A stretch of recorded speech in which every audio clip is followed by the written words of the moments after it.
Hello and welcome to a special elections edition of TV on TV. I'm State Representative Tommy Vitolo. You're watching Brookline Interactive Group. Today is Thursday, March 13th, and we have no news today. We have no news today because it's election season. And during election season, we want as much time as possible to talk with the candidates. And this election season, we are kicking off our candidate interview specials with Michael Rubenstein, candidate for Select Board. We're going to get to him in a minute. I want to remind you that we're on every Thursday at 2:30 here on Brookline Interactive Group. And perhaps more importantly, perhaps the election is Tuesday, May 6th.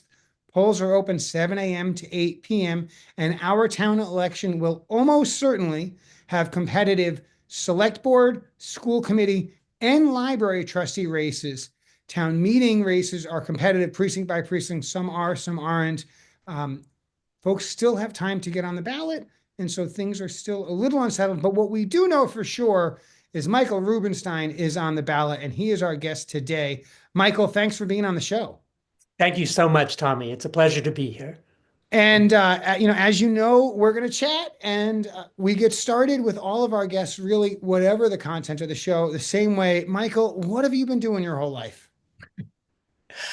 Wow, Tommy. So I am 62 years old, so that's how much life we have. But let me actually start when I first moved to Boston. I moved to Boston in 1985 to join my girlfriend, who is now my wife of 36 years.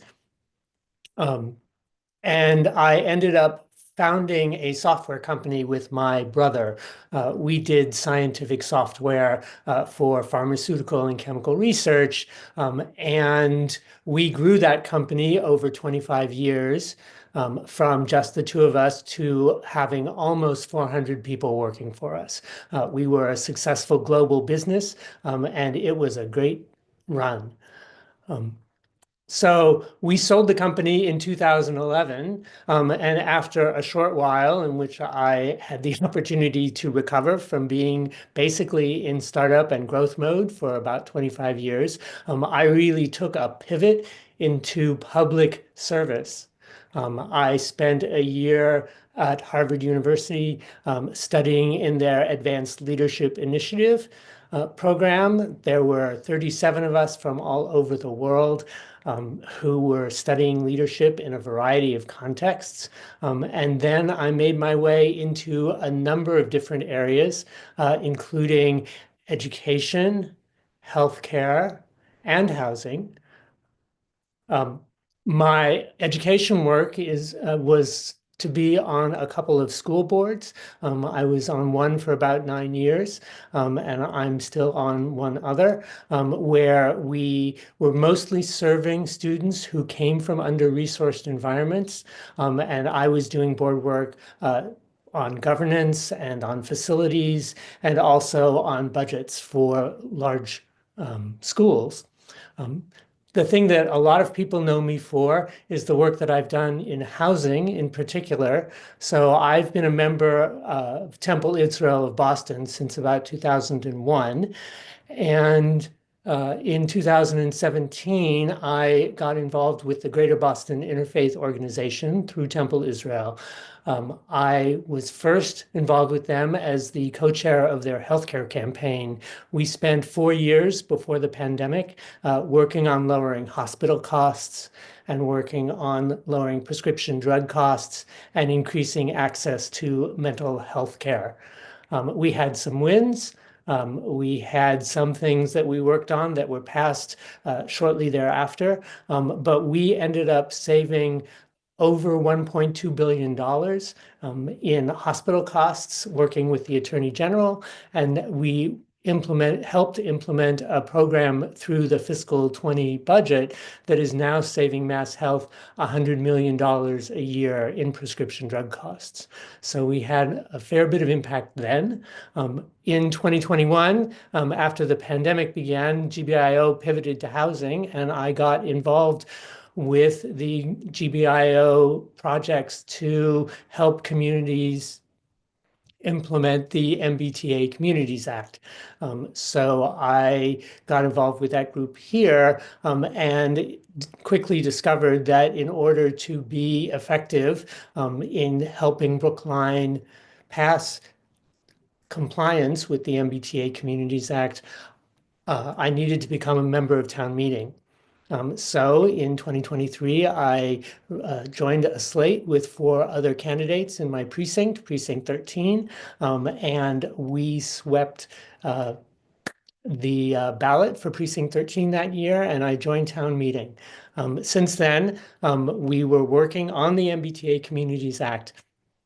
And I was both the founder of Yes in Brookline and working with a team that included Greater Boston Interfaith Organization. The coalition also included the Brookline Community Development Corporation, as well as Brookline for Everyone, and about 150 town meeting members and other residents who were all pushing for more housing and meaningful compliance with the MBTA Communities Act to actually increase our housing. I'm very proud of the work that I did. There were many other people who were also involved with that success. But between the organizing work and managing the whip count for that effort, we got 84% of the town meeting votes cast in favor. I know that all of the select board members voted in favor of that. I know that you, Tommy, also voted in favor. And I also recall enjoying your final speech in the comment period for the MBTA Communities Act. That was a great send-off for what was a great success in the town. So I think we're getting a hint of why you're running for select board. But I asked the questions. Clearly, if you thought we needed to do better on housing 2 years ago, you still think that the town has made progress, but progress is slow. So surely housing is part of the answer, but give us a more complete understanding. Why are you willing to serve for virtually no pay and lots of hours and headaches? Why are you running for the select board? So let me start here. And yes, certainly housing is a part of the reason, but it is certainly not the whole reason. When I look at what are the challenges facing Brookline, I want to focus on 3 challenges that intersect. The first is the fact that so many families and young professionals and seniors who are looking to downsize struggle to find housing that they can afford in Brookline. The second one is that living in Brookline is very expensive. Our property taxes continue to go up. And the third is that we have town services, including our schools, but other town services as well, that are underfunded, and we need and expect those services. So you put all of those 3 things together, and that is a big challenge for Brookline. I believe that over the course of my business career and the work that I've done with leadership in community organizing and the work that I've done as part of town meeting gives me a set of skills and expertise that I can apply to the select board to uncover solutions to these problems, not necessarily just to say we can do one thing but not the other, but really craft solutions that will help benefit everybody. And it's really that effort, which is why I want to serve on the select board. So I want to dial into that a little bit. You mentioned 3 things that, I think folks almost universally agree with. One, the cost of housing is really high in Brookline. Whatever sort of housing you're looking for, whether you're looking for a studio or housing for your 5 kids and your spouse and you to live together, the cost of housing is really high. That makes it hard for people to live here. You also Right. said taxes are high, property taxes, and I think that's true as well. At least my wife thinks so, I'll tell you that. And you pointed out that town services, I think you mean both sort of capital T town side and school side, are stretched. Yep. That there are things we want, and the cost to provide those services is frankly growing faster than typical inflation, in part because healthcare costs are going up, but for other reasons. So you identified that there's a clear tension here, right? Mhm. And so there's sort of two ways forward. One is you improve one by exacerbating another, or you've got a little secret sauce. You've got some ideas on how to achieve more than one of those things at once. Do you want to get into that now, or you want to save that for after you get elected? No, I'd be happy to get into that now. Thank you for asking the question. And I would actually expand your list of concerns. You mentioned people looking for studio apartments and families, but there are actually also a number of seniors who are looking to potentially downsize and are struggling to find the kinds of housing that they also need in order to remain in their community, especially people who've lived here for a very long time. So the concern is even broader. Um, so for all of the challenges that we have identified, we have also, as a town and different people within the town, have identified a number of new opportunities as well. I am a firm believer that smart new growth, especially growth in our commercial sector or mixed use development that combines residences with businesses, is a necessary component to broaden our tax base, and provide the revenues that we need in order to fund the services that we have. Now, new growth is not necessarily by itself a secret sauce because it is hard. And there are always questions of what and where and how fast. But I just firmly believe that if you take all of the projects that we have already identified and already started to work on, plus you add to that all of the work that is ongoing right now in the comprehensive planning process, that we have a set of ideas and opportunities within this town, to produce the new growth that we need. And I view one of the most important things that I can do as a select board member, working both with other select board members, with town staff, and working across the community, is that we can identify the barriers to that new growth and come up with the solutions that we need in order to make Brookline more welcoming for more people and ultimately provide relief for the people who are struggling within this town and fund the services that we need.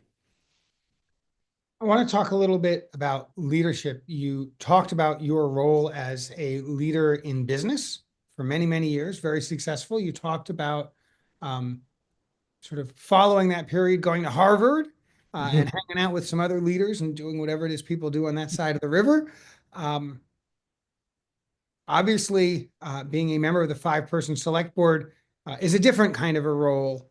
Give us a sense both for the leadership skills you have that you think will be important, and also for like a leadership style. How are you going to get this very full of participation democracy that we have aligned to get votes of 83% when possible, right? How do you get everybody on board?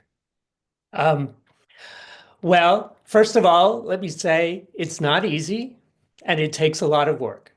And I just want to acknowledge that up front. Again, I do not believe in secret sauces. I do not believe in silver bullets. I believe in hard work. I believe in listening to people, and understanding their concerns. And being able to articulate those concerns back to them as a part of building relationships that we need to have in place so that our community can move forward. Certainly, a lot of the work that I did in GBIO was based on concepts of relational organizing. And I will say that between the time that I started working on the MBTA Communities Act and the time that we got to that vote, I probably had 70 meetings just with town meeting members and other leaders in order to get a wide variety of perspectives and understandings. I really value the relationships that I built, both with people that I agree with and the people who had that I disagreed with, that had different views. I really value all of those conversations. And so I think that my leadership style, since that was the question that you asked, really has to do with being able to clearly articulate the perspectives that people hold, being able to understand and well communicate the facts of the matter at hand, whatever those facts are, come to consensus on the fact base, one way or the other, and then as a community, figure out a way to make choices in order to move us forward. That is not an easy process. It is not necessarily straightforward, but it also requires not just listening, but listening for specific things. You're listening for, what are people's concerns with the possibilities that you present? What are the fears that people express in, the way that they see the world unfolding? What are the risks that people are willing to take? And what are the risks that people aren't willing to take? And sometimes just by being able to listen and then articulate back what people's concerns are, what people's fears are, is a way to bring people into the conversation, into the community, and into the decision making so that everybody feels empowered and part of moving forward together. There are three candidates in the race. This is a year when folks get one vote, not two. You get one vote. And so voters can vote for at most one of the three select board candidates. What makes you different from the other two? What are some distinguishing things about you and your candidacy? Well, I would say that we've already talked about two of them substantively. So I am the only candidate that has started with a startup and grown a global business, which in that process, for those of you who have been fortunate enough to experience it, you have to not only worry about the bottom line, but you also have to take into account the concerns of multiple stakeholders, your employees, your customers, the people who are paying your bills, which may or may not be your end users in the software case. You have to be concerned about your community and how you as a business leader are a part of your community. And you have to be concerned about how you interact with the world more broadly, whether it's within your profession or even beyond that. So I am definitely within that process used to dealing with multiple stakeholders with multiple perspectives. I would also say that the combination of leadership skills that I developed both in business and within my public service work, again, in different contexts, is actually a much broader skill and experience set than the other two candidates. And finally, the thing that I would say is that the clearest example I have of the difference between the three candidates is actually in our votes of the MBTA Communities Act. So that act vote passed, as we mentioned, with, you said 83, I think it's closer to 84%, but that's a rounding error. And including all the select board members, as well as yourself. It turns out that I'm the only one of the three candidates that actually voted in support of the MBTA Communities Act. One other candidate voted against it. Another candidate actually abstained. And I'm not exactly sure what that vote means, but that was the recorded votes of the three of us. So just as a matter of what people think about that particular topic, that is a very clear distinction. And just to be explicit for the viewers, the MBTA Community Act itself was passed by the state legislature folks Yes. like me, the town um, was in a position where it was not in compliance with the MBTA Communities Act and was required to make zoning changes to be in compliance. And ultimately, the proposal that came to the floor that got 84% support, both A, brought the town into compliance by doing some technical changes that were actually, in fact, quite modest in some neighborhoods in North Brookline, and also B, although not necessary for MBTA compliance, part of the act of the politics, part of the act of the community conversation was to upzone Harvard Street to allow for up to 4 stories while requiring ground level commercial. And that is a simplification of a very complex and very long Yes. piece of legislation. Right. But that process is the warrant article or articles in town meeting, just the one Yep. that got the 84% vote. That's kind of what we're talking about.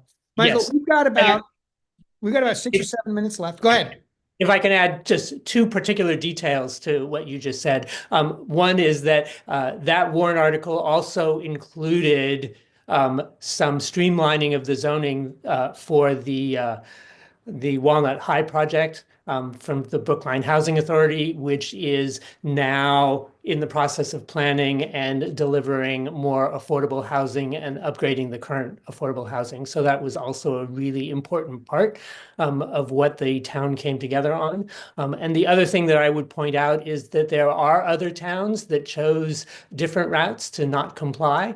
And so the compliance aspect, though I agree that the changes were potentially not as significant as the changes for Harvard Street, were the fact that we were in compliance was a very important choice that the town made, because it is clear that other towns that made an alternative choice not to comply are running into all sorts of problems in their relationships with the state, and in particular the Attorney General, that we in Brookline are fortunate to not have to experience. Instead, we are being lauded as a model for the way that we came together to pass our compliance warrant article with the MBTA Communities Act. And in my view, and I'm editorializing here, it was really a nice example of how our town form of government, which has so many participants, makes it hard to do things. But when we do a thing, I think we tend to do it better, and it tends to be sticky. There's no risk that the next election is going to dramatically overturn something that just happened. That's me editorializing. I apologize. Michael, we've talked about housing and we've talked about fiscal responsibility, the tension with taxes and getting those services. A third thing that I know you've been talking about on the campaign trail that I haven't brought up today is climate. And I want to just sort of serve it up to you. Obviously, there are some real limits on what the town, capital T, can do around climate, but there are things that the town has done. I'm sure you've got some other things in mind. Give us a sense for your leadership around the issue and what we would expect under your leadership in the coming years. Thank you, Tommy. Sure, I'd be happy to do that. So let me start by saying one thing very strongly, and that is that I believe that climate change is an existential threat to all of humanity. And I also believe that we are already feeling the effects of climate change. So it is not a future problem, it is also a present problem. So there are things that we have to do to mitigate the challenge that we face, and there are things that we have to do to improve our resilience in the face of the current effects. The state, Massachusetts, did put out a net zero by 2050 plan that brings all of our emissions to net zero by 2050. And it outlines about 7 different areas that the state as a whole can take. And there are 2 in particular that I think are worth focusing on for the town. One has to do with the carbon emissions in our built environment, and the other has to do with the carbon emissions of our transportation system. So one of the reasons that I am involved in housing, and I also support new growth, but it's not not necessarily enough. We have to move faster in order to deal with the climate crisis. Is that I believe that housing density near transit is part of the climate solution, so that as we bring more people in housing that is more dense and closer to our transit system, whether that's being able to walk to a shop, whether it's being able to hop on the Green Line to get into Boston, whether it's being able to use an alternative mode of transportation besides an automobile, such as a bicycle or an e-scooter, whatever alternative mode you choose,